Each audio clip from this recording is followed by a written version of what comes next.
नमस्कार। शिव के साथ आप देख रहे हैं लखनऊ सुपरफास्ट। अखिलेश यादव ने आज दीवार फांद कर अंदर जाकर जेपी की प्रतिमा पर माल्यार्पण किया। आपको बताते चलें, लखनऊ में अचानक हुए घटनाक्रम में समाजवादी पार्टी के राष्ट्रीय अध्यक्ष एवं पूर्व मुख्यमंत्री अखिलेश यादव ने जेपीएन आईसी बिल्डिंग के भीतर दीवार फांद कर प्रवेश कर लिया और लोक नायक जयप्रकाश नारायण की प्रतिमा पर माल्यार्पण किया। प्रशासन पुलिस ने यहां अखिलेश यादव के आने पर रोक लगा रखी थी। आज लोक नायक जयप्रकाश नारायण की जयंती है। अखिलेश को रोकने के लिए एलडीए ने गेट पर ताला डलवा दिया था। अखिलेश यादव की बाउंड्री फांदते ही उनके साथ गए कार्यकर्ताओं ने भी भीतर जाकर माल्यार्पण किया। सपा कार्यकर्ता यहां पर धरना देकर बैठ गए और नारेबाजी कर रहे हैं।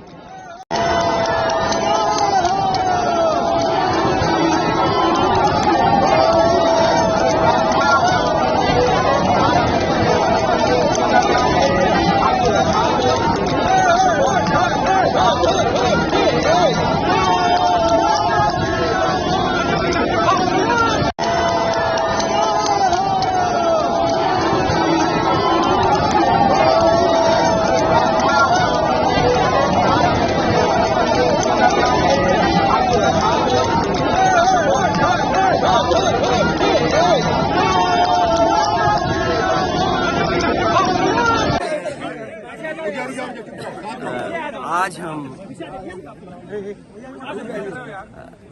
जैसे पहले कार्यक्रम समाजवादी लोग करते रहे हैं, उसी तरीके से आज जयप्रकाश जी को संपूर्ण क्रांति के नायक के जन नायक नेता के लिए हर वर्ष हम लोग आज की तारीख में आते थे। और ये कोई पहली बार नहीं है कि इस जेपी समाजवाद म्यूजियम में हम लोग माल्यार्पण करने पहली बार आ रहे हों। लेकिन पता नहीं सरकार टीन की शेड लगा करके, टीनें लगा करके, दरवाजा बंद कर करके, ताला लगा करके पता नहीं क्या बताना चाहती थी। ये वही जेपी हैं जिन्होंने संपूर्ण क्रांति का नारा दिया था, और वो इसलिए दिया था कि उन परिस्थितियों में उस समय पर चरम सीमा पर महंगाई थी, चरम सीमा पर बेरोजगारी थी, चरम सीमा पर भ्रष्टाचार था, और न जाने कितना उनके साथ देश के समाजवादी नेताओं को जेल जाना पड़ा, इमरजेंसी लगी। और जिस समय वो पीजीआई अस्पताल में थे, उस समय जो उन्होंने जेल डायरी लिखी, उसमें लिखा कि मैं कैसे सोच सकता हूं एक लोकतांत्रिक देश में इमरजेंसी लग जाएगी। उसमें न जाने कितने लोगों को जेल भेजा गया, कई लोग कई वर्षों रहे, और उस पीड़ा को, उस तकलीफ और परेशानी को जीवन भर नहीं भूल पाए। लेकिन जो नारा दिया था संपूर्ण क्रांति का, जो जगाने का काम किया था, उसने परिवर्तन लाने का काम हुआ और किया जनता ने। जनता की शक्ति के सामने सरकार की शक्ति का कुछ असर नहीं है। मुझे दुख इस बात का है कि पुलिस लगा करके यहाँ रोक रहे हैं। अधिकारी इस बात के लिए तैयार नहीं है कि किससे पूछें। तो कम से कम ये देश की और प्रदेश की जनता जाने और लोग जाने आखिरकार कौन रोक रहा है, कौन रोक रहा था। इसलिए मजबूरी में जिस तरीके से हर बार माल्यार्पण करने हम समाजवादी लोग आते थे, मुझे याद है जब उद्घाटन हुआ था, नेताजी यहाँ आए थे, नेताजी से मैंने उद्घाटन करवाया था।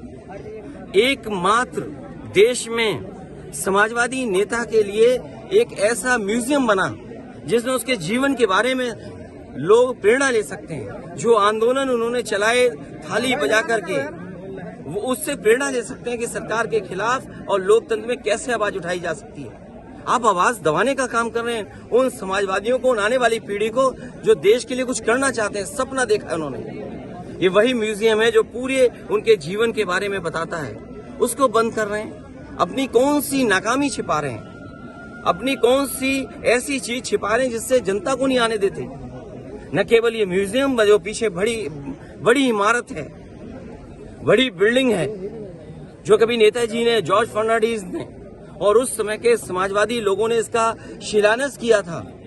एक सरकार आई जिसने काम नहीं होने दिया, उसके बाद समाजवादी सरकार ने, पिछली सरकार ने इसको शुरू किया और न केवल भारत में बल्कि अगर ये बिल्डिंग बनकर के तैयार हो जाती तो दुनिया में एक पहचान बनती इस बिल्डिंग की कि हाँ, जेपी के नाम पर जिसने इतने बड़े देश के लोकतंत्र को बचाने का काम किया, लोगों को जागरूक किया और एक आवाज दी उन्होंने।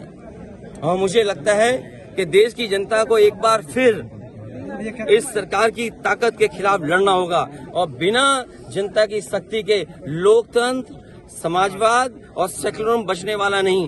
जो आवाज उन्होंने दी थी संपूर्ण क्रांति की, मुझे उम्मीद है कि सभी समाजवादी लोग मिलकर के आने वाले समय में लोकतंत्र बचाएंगे, समाजवाद बचाएंगे, संविधान बचाएंगे और उस संविधान को बचाएंगे जो बाबा साहब भीमराव अम्बेडकर जी ने हम सबको दिया है। और जिस समय बाबा साहब भीमराव अम्बेडकर जी का दिया हुआ संविधान इन्होंने बदल दिया, उसी दिन समझ लें हमारी आजादी भी ये लोग छीन लेंगे। परिस्थितियों में उस समय पर चरम सीमा पर महंगाई थी, चरम सीमा पर बेरोजगारी थी, चरम सीमा पर भ्रष्टाचार था और न जाने कितना उनके साथ देश के समाजवादी नेताओं को जेल जाना पड़ा, इमरजेंसी लगी। और जिस समय वो पीजीआई अस्पताल में थे, उस समय जो उन्होंने जेल डायरी लिखी, उसमें लिखा कि मैं कैसे सोच सकता हूँ एक लोकतांत्रिक देश में इमरजेंसी लग जाएगी। उसमें न जाने कितने लोगों को जेल भेजा गया, कई लोग कई वर्षों रहे और उस पीड़ा को, उस तकलीफ और परेशानी को जीवन भर नहीं भूल पाए। लेकिन जो नारा दिया था संपूर्ण क्रांति का, जो जगाने का काम किया था, उसने परिवर्तन लाने का काम हुआ और किया जनता ने। जनता की शक्ति के सामने सरकार की शक्ति का कुछ असर नहीं है। मुझे दुख इस बात का है कि पुलिस लगा करके यहाँ रोक रहे हैं, अधिकारी इस बात के लिए तैयार नहीं है कि किससे पूछें। तो कम से कम ये देश की और प्रदेश की जनता जाने और लोग जाने आखिरकार कौन रोक रहा है, कौन रोक रहा था। इसलिए मजबूरी में जिस तरीके से हर बार माल्यार्पण करने हम समाजवादी लोग आते थे, मुझे याद है जब उद्घाटन हुआ था, नेताजी यहाँ आए थे, नेताजी से मैंने उद्घाटन करवाया था। एकमात्र देश में समाजवादी नेता के लिए एक ऐसा म्यूजियम बना जिसमें उसके जीवन के बारे में लोग प्रेरणा ले सकते हैं। जो आंदोलन उन्होंने चलाए थाली बजा करके, वो उससे प्रेरणा ले सकते हैं कि सरकार के खिलाफ और लोकतंत्र में कैसे आवाज उठाई जा सकती है। आप आवाज दबाने का काम कर रहे हैं उन समाजवादियों को, उन आने वाली पीढ़ी को जो देश के लिए कुछ करना चाहते हैं, सपना देखा है उन्होंने। ये वही म्यूजियम है जो पूरे उनके जीवन के बारे में बताता है, उसको बंद कर रहे हैं। अपनी कौन सी नाकामी छिपा रहे हैं, अपनी कौन सी ऐसी चीज छिपा रहे हैं जिससे जनता को नहीं आने देते। न केवल ये म्यूजियम, जो पीछे बड़ी इमारत है, बड़ी बिल्डिंग है, जो कभी नेताजी ने, जॉर्ज फर्नांडिस ने और उस समय के समाजवादी लोगों ने इसका शिलान्यास किया था। एक सरकार आई जिसने काम नहीं होने दिया, उसके बाद समाजवादी सरकार ने, पिछली सरकार ने इसको शुरू किया और न केवल भारत में, बल्कि अगर ये बिल्डिंग बनकर के तैयार हो जाती तो दुनिया में एक पहचान बनती इस बिल्डिंग की कि हाँ, जेपी के नाम पर जिसने इतने बड़े देश के लोकतंत्र को बचाने का काम किया, लोगों को जागरूक किया और एक आवाज दी उन्होंने।